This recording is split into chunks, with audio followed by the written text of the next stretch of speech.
আমার সাথে একটা দুর্ঘটনা ঘটে গেল। তো এক্সট্রা দুটো ফার্নিচার এসেছে। আমি আমার নিজের ইচ্ছাটাই যে কি সেটাই পুরো ভুলে গেছি। দৌড়ে গিয়ে ওদেরকে খাওয়াতে পারতাম। হয়তো ওইগুলো আমি একটু নিজে থেকে করি। তো এই খুশিতেই হয়তো আমিই খুশি থাকলাম। বৃষ্টি ভেজা শুভ সকালের শুভেচ্ছা তোমাদের সবাইকে। তো তোমরা প্রত্যেকে কেমন আছো? আশা করছি সবাই খুব ভালো আছো। আর আমার চ্যানেলে নতুন একটা ভিডিওতে তোমাদের অনেক স্বাগত জানাই। এত বৃষ্টি হচ্ছে আর এখন আমি চলে আসলাম জামা কাপড় ভেজাতে। জামা কাপড় হচ্ছে আমার না মণ্ডল মশাইয়ের, আর একটা বেডশিট রয়েছে। তো আমি বললাম যে ওয়েদারটা একটু ক্লিয়ার হোক, তারপরে না হয় পরিষ্কার করে দিই। বলছে না দাও, আমার খুব জরুরি। আসলে ও তো ডে শিফটে নাইট শিফটে আলাদা আলাদা জামা কাপড় পরতে হয়, মানে সেরকমই পরে আর কি। তো সেজন্যই তো ভাবলাম দিয়েই দিই, না হয় হাওয়া বাতাসে কিছুটা শুকিয়ে যাবে।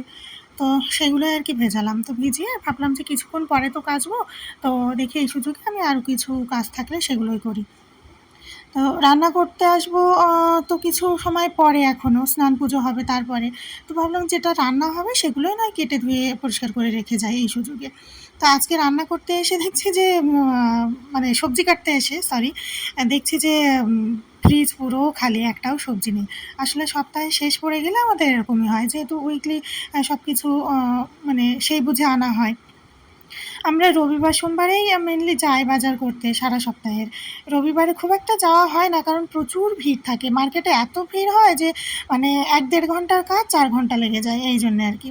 তো বেশিরভাগ আমরা সোমবারেই যাই। তো সোমবারে যাব, তো সেও বৃষ্টির কারণে আর যেতেও পারিনি। ২ মিনিট আগে আমার সাথে একটা দুর্ঘটনা ঘটে গেল। হয়তো আর একটু বেশি লাগলে না জানি কি বড় কিছু ঘটে যেতে পারত। তোমরা অনেকেই জানো আমার আগের প্রথম দিককার ভিডিওগুলোতে একটা স্টিলের বাসন রাখার র্যাক রয়েছে, যেটা আগে কিচেনের ভেতরে লাগানো ছিল। তো ওটা ওখান থেকে সরিয়ে এপাশে একটা জায়গায় রেখেছি। কারণ কি হয়, ভেজা বাসনগুলো রাখতে গেলে কিচেনে জল পড়ে পড়ে আর কি মানে বাজে অবস্থা হয়ে যায়। তো এমন একটা জায়গায় রেখেছি যাতে জলটা ঠিকঠাক জায়গায় পড়ে, আর মানে কিচেনটা ময়লা না হয়। তো আমি এখানটায় আসছিলাম জামা কাপড়গুলো কাচবো বলে, আমি নিচু হয়েই ছিলাম বসে আর কি, জামা কাপড়ের বালতিটা টান দিচ্ছিলাম। আর মাথায় ওই স্টিলের বাসনের যে র্যাকটা, ওই র্যাকের যে কোনা আছে চওড়া একদম মোটা করে, ওর যে কোনাটা পুরো এসে মাথায় গেঁথে গেছে বলতে কি আর কি, এত জোরে মানে গুঁতো খেয়েছি, ফুলে সঙ্গে সঙ্গে আর কি আঙুল দিয়ে দেখলাম একটু রক্তও বেরিয়ে গেছে। তো আমি তো মানে সহ্য আর কি করে করবো, সে অসহ্য ব্যথা লেগেছে একেবারে। দৌড়ে তাড়াতাড়ি গেলাম ফ্রিজে। এবার আমি তো বুঝতে পারছি ফ্রিজে বরফ থাকতেও পারে, নাও থাকতে পারে। কারণ আমার সেইভাবে ওই বরফ জমানোর ট্রেটাতে না সেইভাবে জল রাখা হয়, মানে জল দেওয়া হয় না যে বরফটা জমবে। কারণ দিই না সেইভাবে, না লাগে না, ওই জন্য আর কি গ্রাহ্য করে বসানো হয় না কখনো। তো আমি তো ভাবছি যে ঠাকুর এখন এত প্রয়োজন, সত্যি যেন এক টুকরো হলেও পাই। তো দেখলাম যে না, কোন কালে একটু দিয়ে রেখেছিলাম তাই পেয়েছি একটুখানি।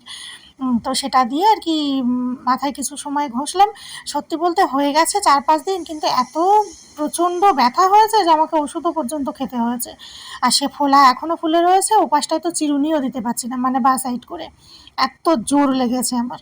এতটাই লেগেছে যে ৪-৫ দিন হয়ে গেছে, তবু সে ব্যথা এখনও আছে। ঘরে ওষুধ ছিল বলে আলাদা করে আর ডাক্তার দেখাইনি। তো সেই ওষুধ খেয়েছিলাম। ওই ওষুধ খাওয়ার পরই একটু কিছু সময় কম লাগছিল। কিন্তু এখনও আমি ওপাশে মাথা আঁচড়াতে পারছি না ভালো করে। যাই হোক, তো দেখো তারপরে জামা কাপড়গুলো মেলে দিয়ে স্নান করে তারপর আমি তো চলে আসলাম পুজো করতে। তোমরা বোধহয় অনেকেই খেয়াল করেছো যে আমার হলরুমে কিন্তু এক্সট্রা দুটো ফার্নিচার এসেছে। তো তোমরা কি ভাবছো যে আমরা ঘরে নতুন ফার্নিচার নিয়েছি?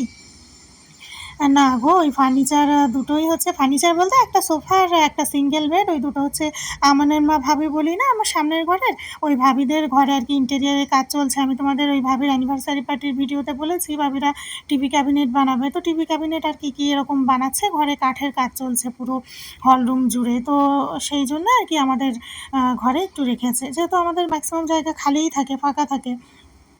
তো সেই কারণে আর কি। তো তারপর দেখো আমি তো চলে আসলাম রান্নাবান্না করতে, পুজো সেরে চেঞ্জ করে নিয়ে। যথেষ্ট ম্যাচিওর বয়সে আমার বিয়ে হয়েছে, কিন্তু বিয়ের আগে কখনো আমি এই বাঙালঘটির ব্যাপারটা জানতাম না।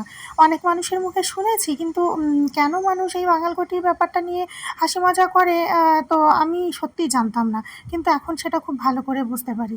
আসলে এই ২ শ্রেণীর মানুষদের মধ্যে খাওয়া দাওয়া, রান্নাবান্না আর কথাবার্তাতে প্রচণ্ড পরিমাণে মানে অমিল, আমাদের সাথে আর কি পার্থক্য। আমাদের কেন বললাম, মানে আমার মনে হয় আমরা ঘটি, এ দেশীয়দের তো ঘটি বলা হয়। আর আমার শ্বশুরবাড়ির পুরো ফ্যামিলি আমি যতটা শুনেছি তারা মানে আগে বাংলাদেশেই থাকতো। তো এতগুলো কথা বলার কারণ একটাই যে আমার বরমশাইয়ের মুখ থেকে যে ধরনের খাবার দাবারগুলো ও খেয়ে বড় হয়েছে বা যেগুলো ও খেতে পছন্দ করে সেগুলো শুনলেই বুঝতে পারি যে কই এগুলো তো আমরা জীবনে খাইনি, এ তো জীবনে শুনিনি, এ তো জীবনে চোখে দেখিনি, এরকম এরকম খুব অমিল লাগে। আমি পার্সোনাল লাইফ নিয়ে সোশ্যাল মিডিয়াতে কথা বলতে একদম পছন্দ করি না আর স্বাচ্ছন্দ্যবোধও করি না। তবুও কিছু ক্ষেত্রে মনে হয় যে কিছু কিছু সময় যদি দু একটা কথা আমি না বলি তাহলে হয়তো অনেক মানুষের কাছে আমি দিনের পর দিন ভীষণভাবে ভুল বোঝার পাত্র হয়ে যাচ্ছি। এটা ঠিক যে আমি দুনিয়ায় সবার কাছে ভালো হতে পারবো না বা সবাইকে আমি কেমন, আমি কি, এটা হয়তো সঠিক যেমন বোঝাতে পারবো না। আমার মনে হয় যেটা সত্যি সেটা কিছুটা হলেও আমার বলার প্রয়োজন আছে। তোমাদের সাথে বলতে চাই না।